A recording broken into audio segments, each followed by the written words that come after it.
A sua equipe é essencial para a sua empresa e saber cuidar dela também.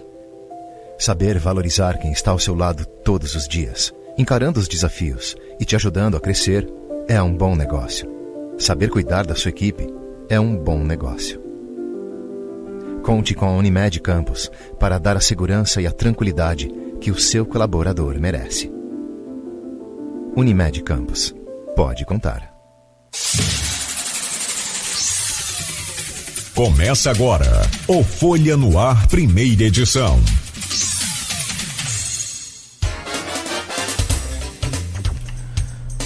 Sexta-feira, 9 de junho de 2023. Começa agora pela Folha FM 98,3, emissora do Grupo Folha da Manhã de Comunicação, mais um Folha no Ar. Estamos ao vivo pelo Face, pelo YouTube, pelo Instagram, pela Twitch TV.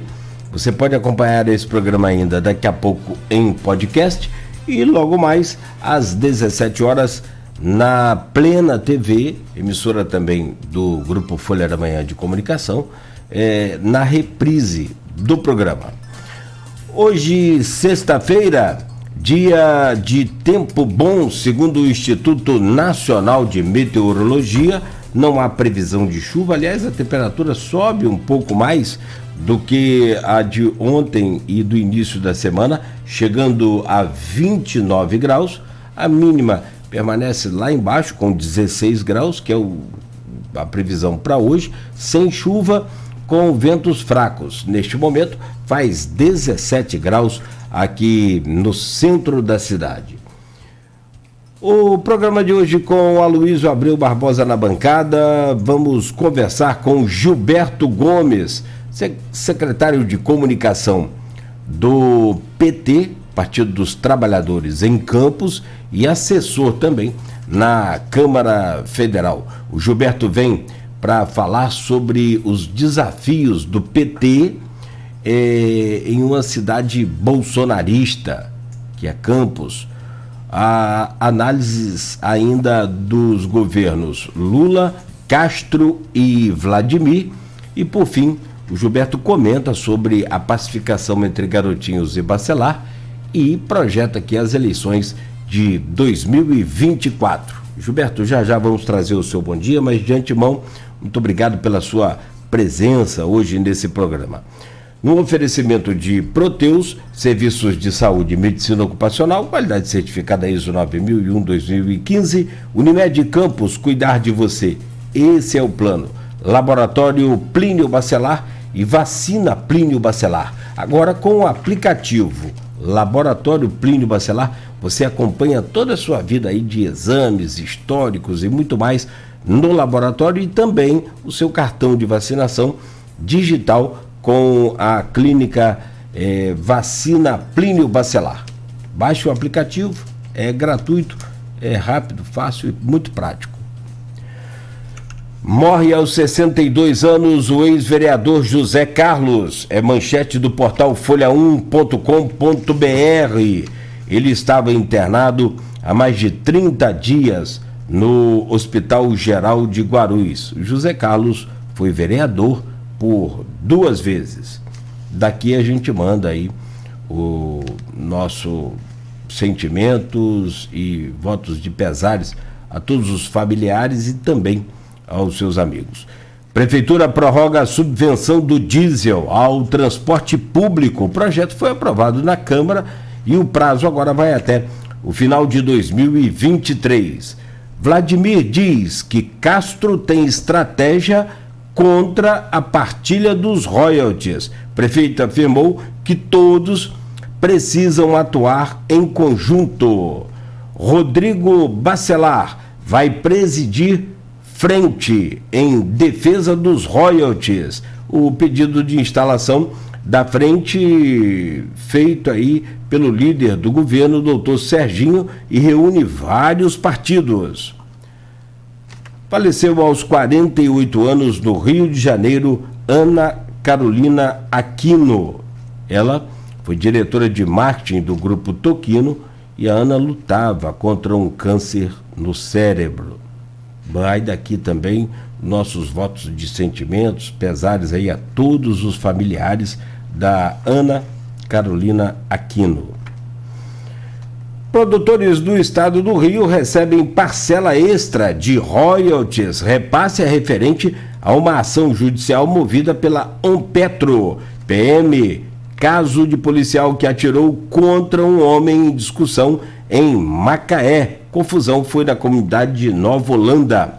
Prefeitura decreta ponto facultativo hoje. Então, as repartições públicas não funcionarão, com exceção da saúde e algumas outras de emergência.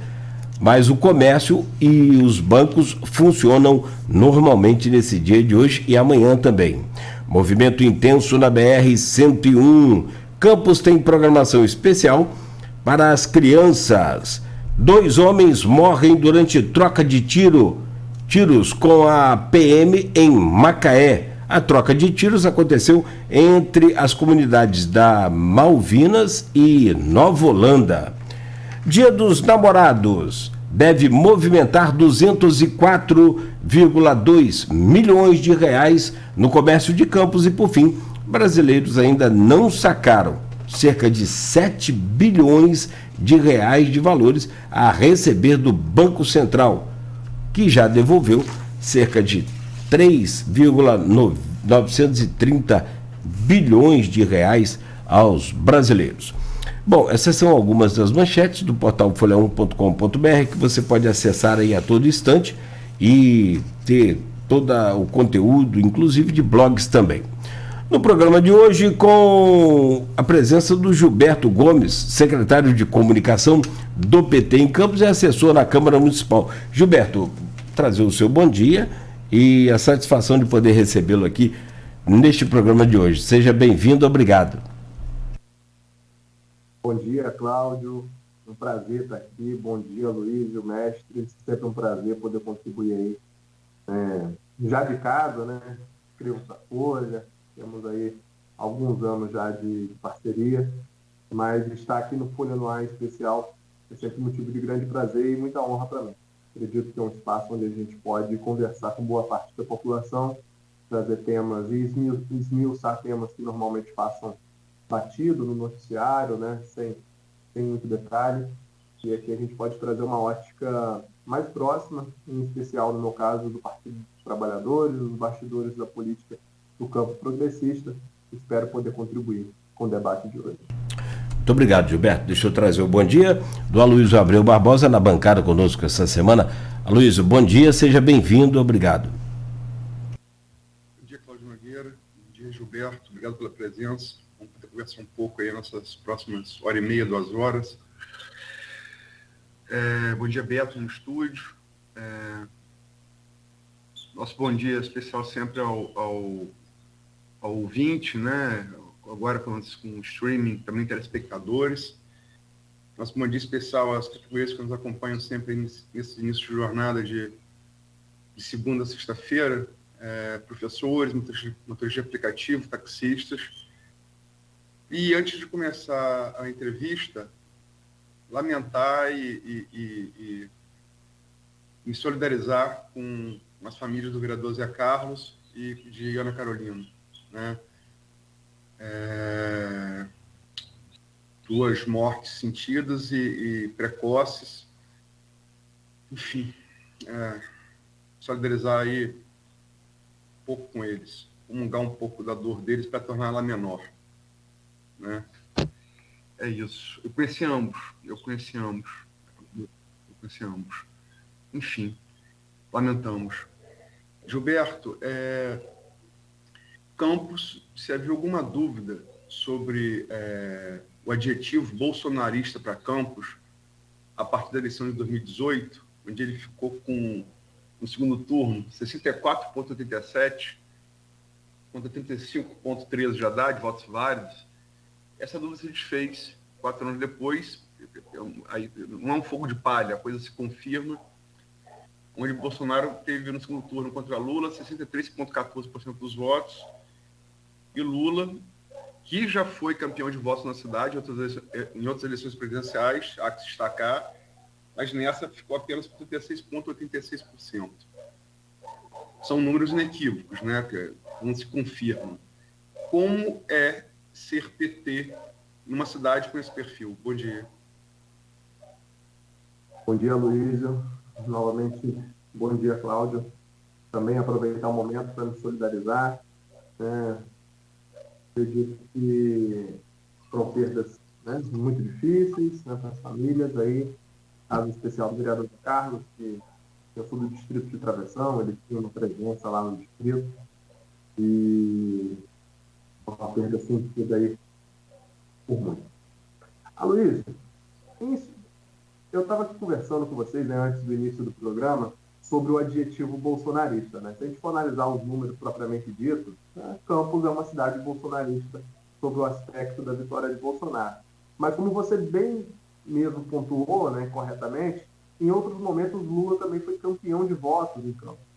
Eu acredito que esse desempenho de Bolsonaro reflete muito bem o momento que o PT vinha vivendo e ainda vive, né? Em especial no estado do Rio de Janeiro, em que, para além da dificuldade de crescimento que o PT teve de estruturar o seu partido no estado do Rio de Janeiro, em muitos momentos o PT deixou, né, de se construir para ser coadjuvante, né, tanto no governo Cabral quanto no governo Pezão, e a gente fez muito esse confronto internamente no PT para que a gente não tivesse a reboque, né, de outros projetos, e para que a gente efetivamente estivesse construindo um protagonismo do PT. Eu acho que essa conta chegou. Essa conta chegou no sentido da desorganização do PT em muitos aspectos. Eu não acredito essa alcunha de bolsonarista ao povo de Campos. Agora, não há dúvida, há muita gente conservadora. Há muita gente de um espectro ideológico mais à direita em Campos. Mas nós temos uma parcela gigantesca da população. É importante resgatar aqui, inclusive, um dado recente do Ministério da Cidadania, de 2023, março de 2023, que diz que 170 mil pessoas estão na faixa da miséria em Campos. A gente está falando de um número gigantesco, é um terço da cidade, 170 mil pessoas. E eu não consigo olhar para essas pessoas e acreditar que elas são bolsonaristas. Muitas das vezes existem outros aspectos, como a gente já conversou aqui anteriormente, né? Existe uma forte presença neopentecostal na cidade. Infelizmente, muitas dessas religiões têm sido utilizadas de forma equivocada, associada à política, no sentido, muitas das vezes, de conduzir as massas para isso que hoje nós chamamos de bolsonarismo, que é importante destacar, Luiz. O bolsonarismo não é um fenômeno do Bolsonaro, ele é um fenômeno anterior ao Bolsonaro. Ele conseguiu congregar sentimentos, conseguiu congregar alguns preconceitos, conseguiu congregar os anseios de uma parte da população e transformar isso em capital político. Aqui em Campos existem outros motivos que explicam, talvez, a ascensão do bolsonarismo, para além das falhas do PT de organização no estado do Rio, que eu quero observar mais à frente, que estão sendo corrigidas. O rumo do barco foi corrigido. Acredito que a gente vai ter um excelente desempenho nas próximas eleições, não somente em Campos, mas no estado do Rio de Janeiro como um todo, como a gente já observou nas últimas eleições para a Assembleia Legislativa. Mas em Campos, a gente não pode deixar de observar, Luiz. Campos tem uma cultura da servidão muito entranhada na população. Campos, até pouco tempo atrás, os casos de escravidão em Campos despontavam de forma absurda, né? A gente viu agora, por exemplo, uma série de investigações que apontaram presença de trabalho escravo ainda no último ano em Campos. Então, foi uma das últimas cidades a abolir a escravidão no país. Eu acho que todo esse histórico faz com que, infelizmente, a nossa população ainda não tenha tido a oportunidade de desenvolver um perfil ideológico mais progressista. A forma como se impõe determinadas forças políticas, a exploração da miséria como capital político na cidade de Campos, reflete, infelizmente, para que muitas pessoas acabem tomando para si, acabem perpetuando essa forma de fazer política. É um outro ponto que a gente também não pode negar. Em Campos, historicamente, os projetos são de direita. Historicamente, os projetos em Campos são projetos conservadores. Então, a dificuldade do PT em construir uma alternativa, dos outros partidos de esquerda construírem alternativas para a cidade de Campos, também permite. É claro que esses partidos construam uma hegemonia, né, não somente ideológica, mas uma hegemonia política na presença, na vida de boa parte da população. Gilberto, você falou que os projetos políticos de Campos de maior destaque são conservadores. O Muda Campos não foi conservador. O PT estava, inclusive, lá, compôs chapa, né? Mas não foi conservador no espectro, talvez, programático, mas foi conservador na condução política, porque não rompeu e nem propôs transformações. E você pode observar, compôs, mas houve ruptura mais à frente, né? Então, acho que houve ruptura. Desculpa, houve retorno depois. Mas novamente ruptura. Eu acho que é justamente por essa dificuldade de compreender. Houve ali, sim, tentativa de construção de um programa democrático popular para a cidade de Campos, mas que, se a gente for observar onde os atores políticos estão colocados hoje, a gente entende por que não deu certo.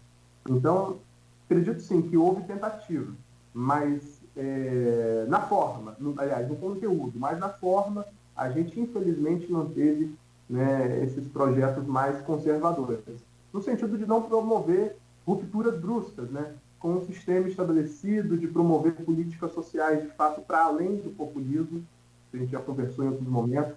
Campos, historicamente, tem políticas sociais de viés muito populista, não do perfil de política pública, mas muitas vezes de políticas de governo, que ficam sensíveis, né, a essas trocas de governo. Eu acho que, num cenário geral, se a gente observar, Campos nunca conseguiu constituir, de fato, política de viés progressista, com políticas públicas e políticas sociais, de fato, bem constituídas. Campos, historicamente, não promove o debate público da sua construção. A gente viu agora há pouco tempo a audiência pública do orçamento, né, e a baixíssima participação popular. Boa parte da participação popular que estava ali já era ligada, de alguma forma, ao debate político local, aos partidos locais. Isso, para mim, é sintomático. O Rafael Diniz tentou, né, nos seus primeiros anos de governo, promover o orçamento participativo, né, mas ainda assim muito limitado. Mas eu acho que é um caminho, inclusive, para a gente avançar e poder provocar mais discussões na sociedade de Campos. O orçamento participativo, diga-se de passagem, que é um legado do Partido dos Trabalhadores, né, constituído lá atrás, as primeiras experiências no Rio Grande do Sul, e muito positivas, hoje repetidas em vários municípios, né? E realmente é um caminho, né? A gente trazer a população para próximo da vida política, para próximo da vida pública, porque é a população, é o povo, o agente central que move a política. Não adianta a gente passar pelas eleições, trazer o povo para perto e depois desprezar o povo nos processos de decisão, da onde o dinheiro da população vai ser aplicado. Mas, respondendo novamente a sua pergunta, Luiz, eu acho que no conteúdo houve sim uma intenção, né, de construir um programa democrático popular, mas na forma a coisa não conseguiu se adequar corretamente, e nem houve um longo período de aplicação desse programa, né? Então ficou muito limitado. Onde os atores se posicionam hoje, eu acho que é autoexplicativo, no sentido do porquê não deu certo. Só para... Logicamente que Gilberto é político, embora jovem, conhece bem a história política de Campos. Você também, você vivemos ela, Nogueira, então a gente sabe. Mas só para referenciar corretamente o ouvinte e o telespectador, o Muda Campos foi um projeto que uniu vários partidos de esquerda. Garotinho, que tinha sido do PCdoB, se não me falha a memória, começou no PCB ou PCdoB, eu não sei se agora qual a legenda. PCB, né? Começou no PCB. Isso, Prestes, isso mesmo. Depois ele foi pro PT, em 82 chegou a ser mais votado, mas não fez legenda. Aí foi pro PDT, o Brizola tinha voltado o Brasil estava no auge do Brizola, né? E ali houve a aliança do Muda Campos, né? Que havia um revezamento, até 89, um revezamento, uma alternância de poder entre Rockefeller de Lima e Zezé Barbosa. Garotinho apareceu como uma força para romper com essa alternância que já vinha ali há uns 15, 20 anos. E teve um evento que eu presenciei, garoto, e que marcou muito. Ali você via que a Garotinho podia chegar lá, a Marcha das Rosas, né, que foi da Praça Salvador até o Mercado Municipal. E ele foi bonito. Quem teve chance de ver aquilo, eu tive. se lembra bem. E também, porque a Constituição de 88, ela não valeu para a eleição seguinte, o segundo turno. Porque Rockefeller veio, Zezé lançou candidato próprio e dividiu. Se houvesse segundo turno, fatalmente Garotinho seria derrotado. Mas não, só passou a valer para a eleição, as eleições posteriores, né? Então, só para referenciar o ouvinte. Agora, Gilberto, Garotinho, como eu fiz aqui um resumo, ele é um pouco, ele pegou um pouco desse sucesso, desse casamento popular com o eleitor fluminense de Brizola, do brizolismo, que chegou a competir em 89 na eleição presidencial, fotochar ali Brizola e Lula para fazer o segundo turno com Collor. Você acha que você considera o brizolismo progressista, de esquerda? E como você vê Garotinho nesse espectro? Você citou ele hoje apoiando o Bolsonaro. Como é que você faz essa linha do tempo? Em relação à primeira pergunta, considero o brizolismo, inclusive, um espectro político consolidado. Né? Hoje, a gente tenta falar de lulismo, né? A gente sempre entra nesse debate, a Luiz sabe. Eu sempre reforço que eu acho que o lulismo ainda não existe, constituído de fato, enquanto um espectro, embora caminhe para algo nesse sentido, né, de desenvolvimentismo, né, dessa linha no campo político, mas o brizolismo sem dúvida, né, o brizolismo tem seu legado político. Embora o PDT tenha algumas dificuldades, né, de lidar com esse legado, né, de conseguir reproduzi-lo em totalidade ou não, mas é inegável que Brizola conduziu para o estado do Rio de Janeiro, não somente para o estado do Rio de Janeiro, é bom destacar, né, Brizola foi governador por 2 estados, conseguiu um feito que não é para qualquer um, tem que ter o capital político realmente de um homem dedicado à vida política, de um homem militante, de um homem que realmente tinha os seus ideais como motivo de viver, então, que enfrentou a ditadura, né, estava ali disposto a não deixar lá no Rio Grande do Sul palácio ser tomado, era realmente um homem de vida militante, não somente um político, né? E que no Rio de Janeiro desempenhou um importante papel, tanto para as comunidades carentes, desempenhou um importante papel na criação dos CIEPs. É um projeto, Luiz, que a gente não podia ter desprezado na construção do nosso Rio de Janeiro, desprezar o potencial que os CIEPs tinham, a construção de centenas de escolas, na verdade, de milhares de escolas num curto período. Realmente era um projeto educacional ali ao lado de Darcy Ribeiro, né? E se for juntar com o Niemeyer, a gente ainda pode pensar no legado da UENF, que também é um legado de Brizola, aqui na nossa região, aqui em Campos. Então, sem dúvida alguma, Brizola talvez tenha sido o nosso último grande governador, pelo menos na história recente, colocando Benedito ainda nesse histórico. Talvez também tenha sido aí a nossa última grande governadora, de fato, de um espírito público muito altivo, né, de um perfil para além do político militante, né? Sobre o Garotinho, eu acho que é importante, o Garotinho ele tem que ser datado, né? O Garotinho da década de 90, início dos anos 2000, o Garotinho pós-início dos anos 2000, porque ele realmente, a gente identifica uma guinada à direita do Garotinho. Eu, particularmente, Aloysio, sempre converso com amigos, eu não sei se é oportunismo ou se é realmente convicção ideológica. Garotinho, naturalmente, antes do Bolsonaro, já caminhava para um populismo mais à direita. Mas, com a ascensão do bolsonarismo, ele resolveu se colocar mesmo à disposição desse projeto, que é muito ruim, é muito triste. Ainda que nós preservemos muitas discordâncias com o Garotinho, ele tem um histórico político de extrema relevância para o estado do Rio de Janeiro, foi governador, em que pesem as diversas contradições. Para Garotinho se firmar nesse campo bolsonarista, ele isola, inclusive, boa parte do seu eleitorado progressista. É só observar as redes sociais do Garotinho no período que ele declarou apoio ao Bolsonaro. Era uma enxurrada de comentários de diversos apoiadores deles, não somente de Campos, espalhados por todo o estado do Rio de Janeiro, decepcionados com essa posição, ainda que ela já seja sabida há muito tempo, dessa guinada, né, populista à direita do Garotinho. Acredito que a atuação de Clarissa, né, em se aproximar mesmo do bolsonarismo como ferramenta e instrumento disso, a presença e a ocupação deles nos espaços neopentecostais, mais uma vez aí observando, né, dentro das igrejas evangélicas, né, mas dentro, obviamente, desse perfil mais neopentecostal, tudo isso contribuiu para que Garotinho se firmasse no bolsonarismo, que para mim é muito triste. Para mim é muito triste tanto o Garotinho quanto o Vladimir, que naquele momento, no segundo turno, apoiaram o Bolsonaro, porque eu tenho certeza, e aí eu falo especificamente de Vladimir. Vladimir não tem a formação política que o coloque no campo da direita. Vladimir tem uma formação política que, para o projeto de campus que ele sempre coloca que ele quer tocar na cidade, esse não pode ser um projeto político à direita. Ele tem que ser um projeto político, no mínimo, ao centro, né? E como ele sempre diz que gosta de escutar todo mundo, trazer todo mundo para perto, teve lá na Câmara, tirou foto com o Lindbergh, né?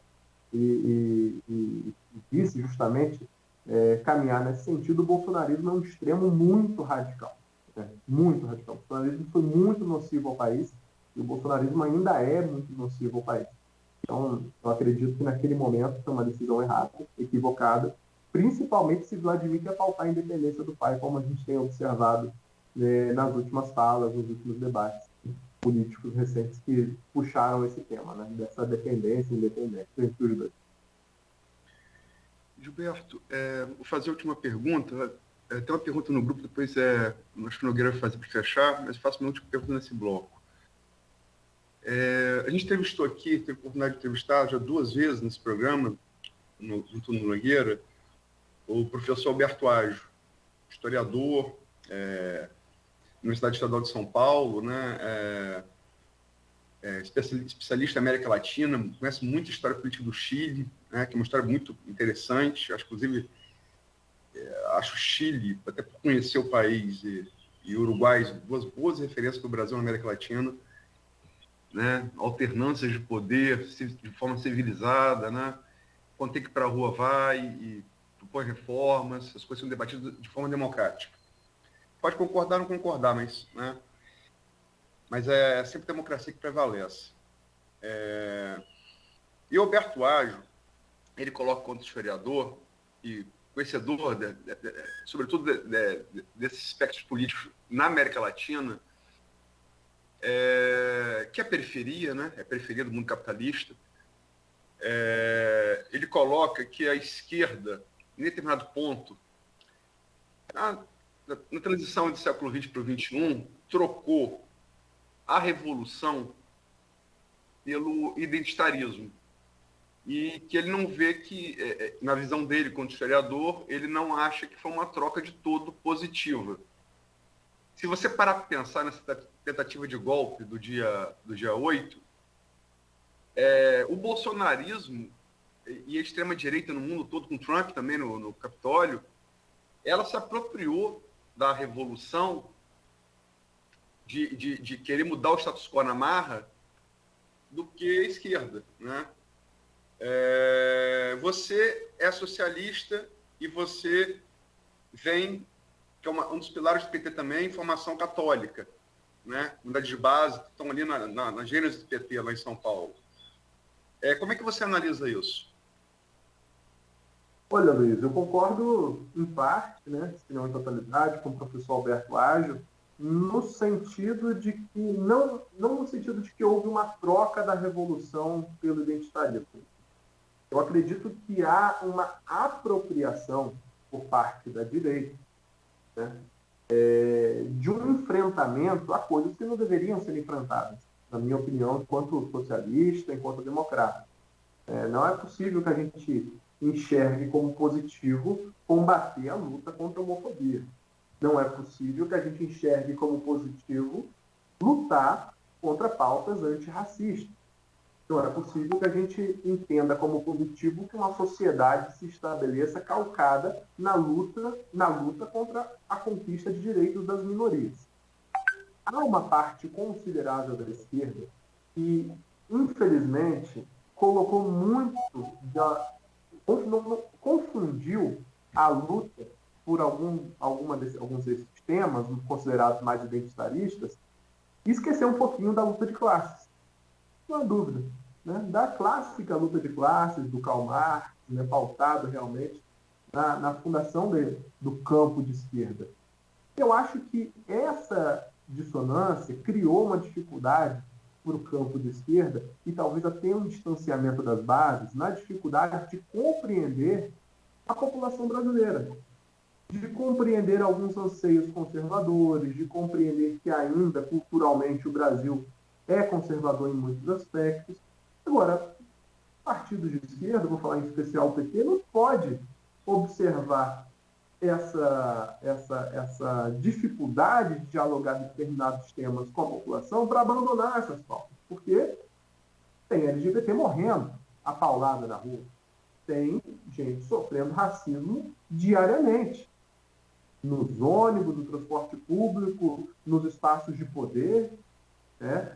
A gente viu agora a cena triste de um morador de rua, um homem negro sendo carregado como escravo em São Paulo, sendo retirado do hospital, sendo retirado de um hospital como escravo, amarrado com as duas pernas, os dois braços. Eu acho que são nuances da sociedade brasileira que não há como a gente desprezar e compreender que não haverá luta de classes sem a incorporação dessas temáticas, sem a incorporação da luta e da pauta antirracista, sem a incorporação da luta contra a homofobia. Porém, é uma linha muito tênue, eu concordo com o professor. Substituir a luta, nesse caso revolucionária, por uma sociedade socialista, né, por ideais de esquerda, pela construção de um partido de trabalhadores para trabalhadores, puramente pela discussão dessas pautas, é um erro estratégico. Não é um erro de má-fé, mas é um erro estratégico.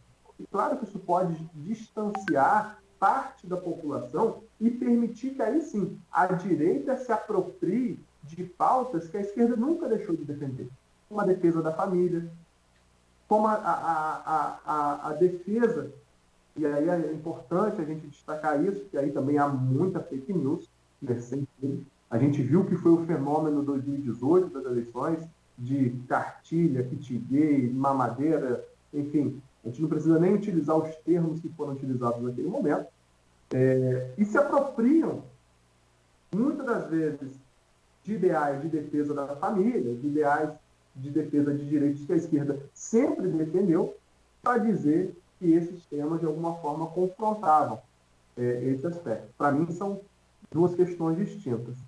Agora, que há uma parte da esquerda que realmente trocou a luta de classes pela mera defesa desses identitarismos, é real. Mas eu acho que isso é uma dificuldade de compreensão mesmo, de formação, do que é a nossa disputa política. A esquerda não disputa política somente nos espaços dados da política, não disputa só no executivo, no legislativo.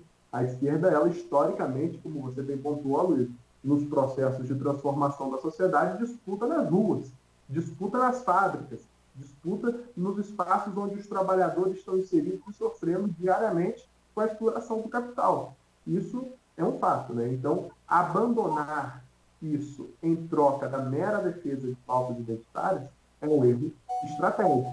Porém, não há luta social organizada que aconteça no campo progressista sem, obviamente, essas pautas. Essas pautas devem caminhar lado a lado. Vamos colocar aqui, obviamente, as pautas feministas. Né? Elas devem estar associadas à luta anticapitalista. Não há como, né? Porque boa parte dessa exploração que muitas mulheres sofrem ocorre por conta de desigualdades provocadas pelo capitalismo. As diferenças salariais. Então, isso é só para a gente ter um exemplo desse ponto de vista. Ao mesmo tempo me puxou para um lado aqui mais longe da política e mais para o campo ideológico, né?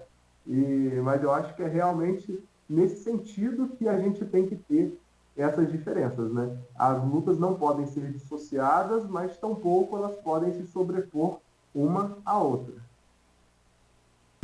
Perfeito, Gilberto. Tem uma pergunta aqui no grupo de WhatsApp do programa e do blog Opiniões, do Aloysio, que vem do Hanania Monjan. Ele é advogado e presidente da Associação de Pais de Alunos da Rede Particular de Ensino. Secretário, bom dia. O Partido dos Trabalhadores se viu envolvido em uma série de denúncias de corrupção ao longo dos últimos anos.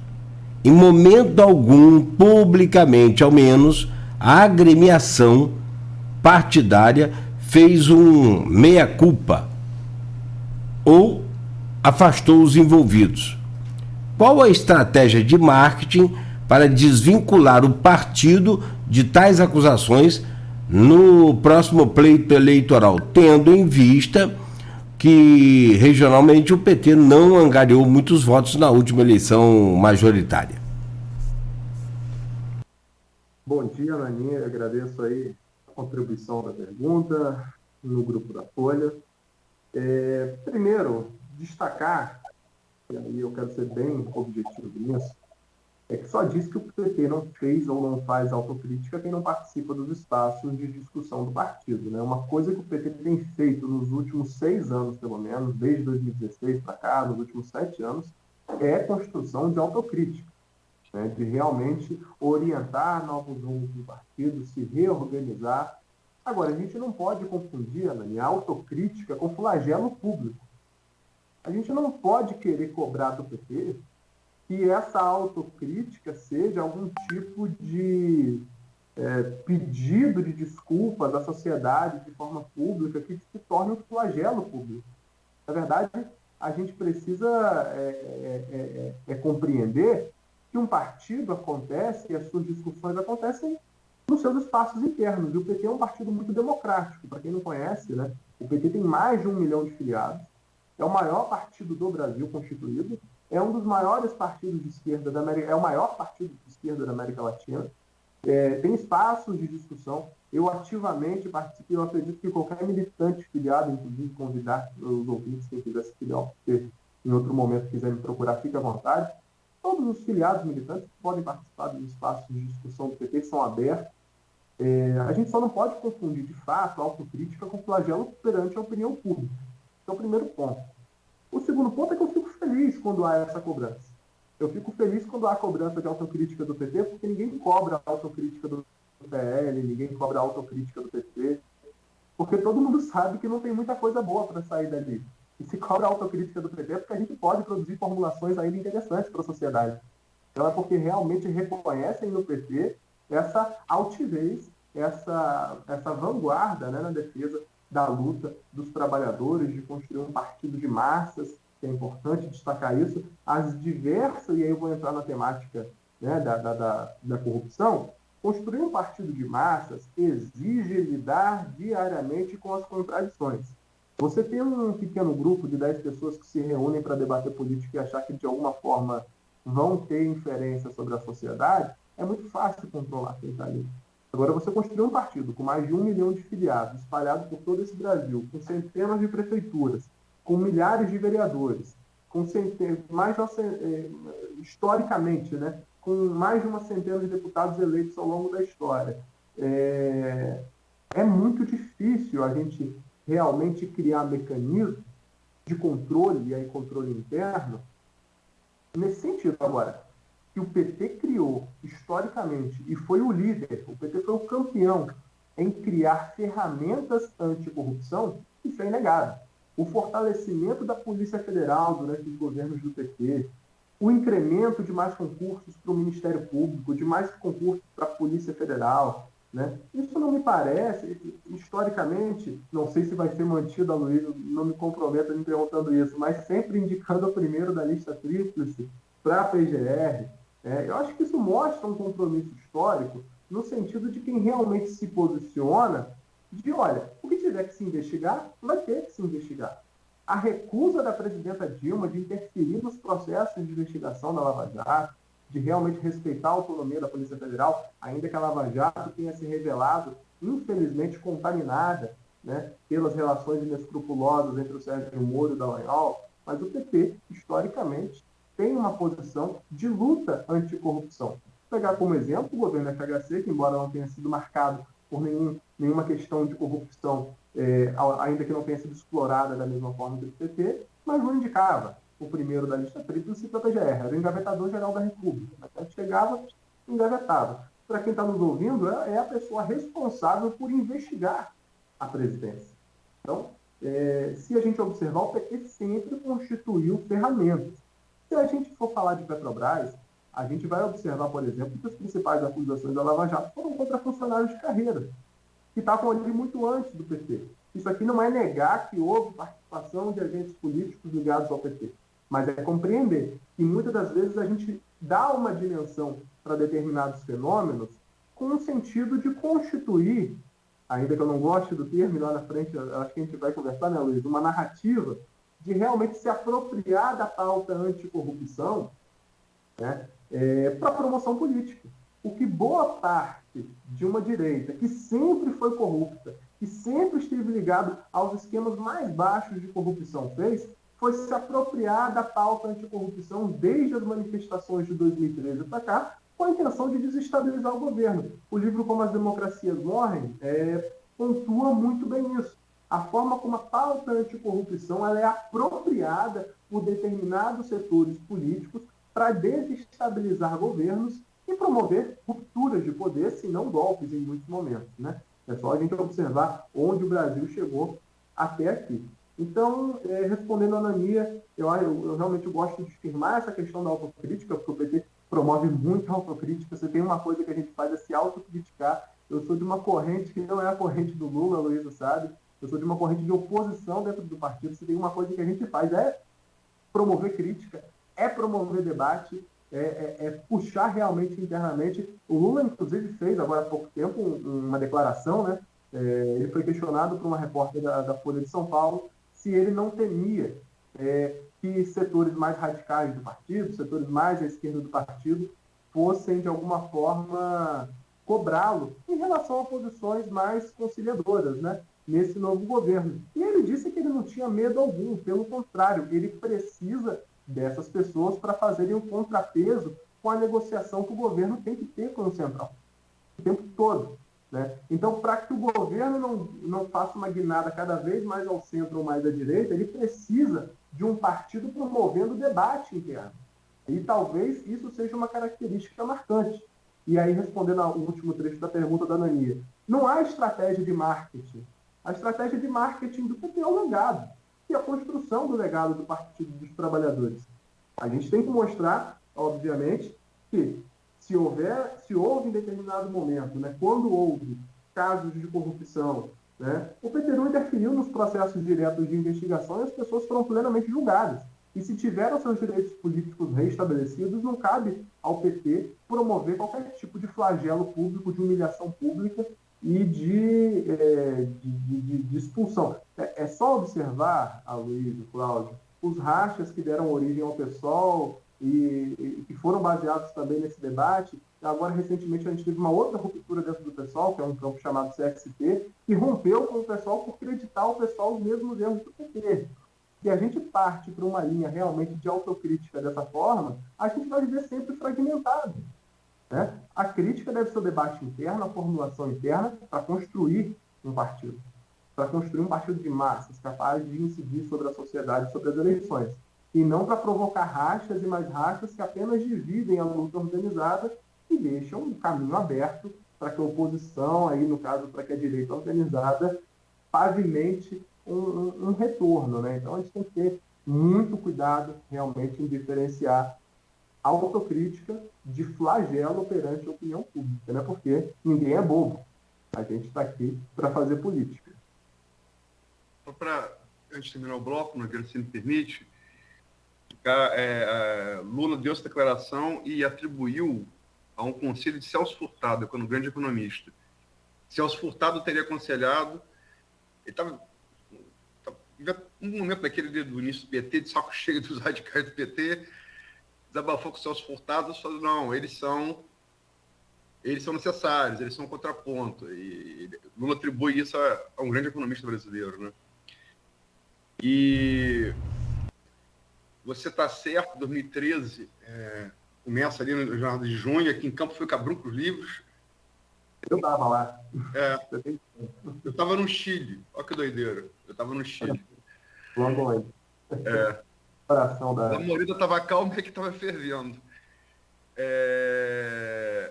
Mas no Brasil, essa apropriação do discurso anticorrupção é anterior, né? O lacerdismo com Getúlio, que levou Getúlio ao suicídio, é todo calcado nisso. Só para fazer essa... E outra coisa, Geraldo Brindeiro, fato. Fernando Henrique não obedeceu a lista tríplice, isso é um fato. É uma crítica que deve ser feita a Fernando Henrique, sim. O PT, quando obedeceu, disse que ia ser diferente. Mas agora o PT vai ser igual ao Bolsonaro e vai escolher alguém como Augusto Aras. Vamos ver. Aí tem essa questão ainda. Tem que aguardar. Essa pauta do... Outra entrevista depois para discutir o mérito ou a contradição.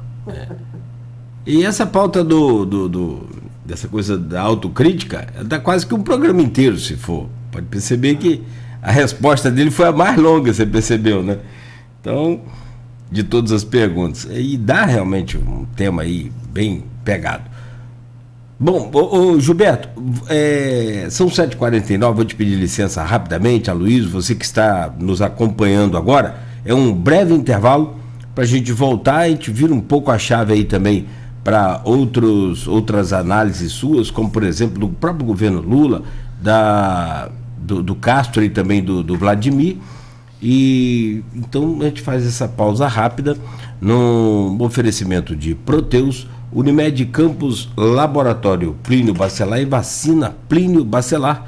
Em instantes de volta com Folha no Ar ao vivo aqui nesta sexta-feira, que não é feriado no comércio de Campos e nem nas agências bancárias, para você que está ligado na Folha FM. Da mercearia até o hortifruti, o Green Market se preocupa em proporcionar uma experiência de compra bem mais prazerosa, seja pela certeza de adquirir produtos fresquinhos e de qualidade presencialmente em nossa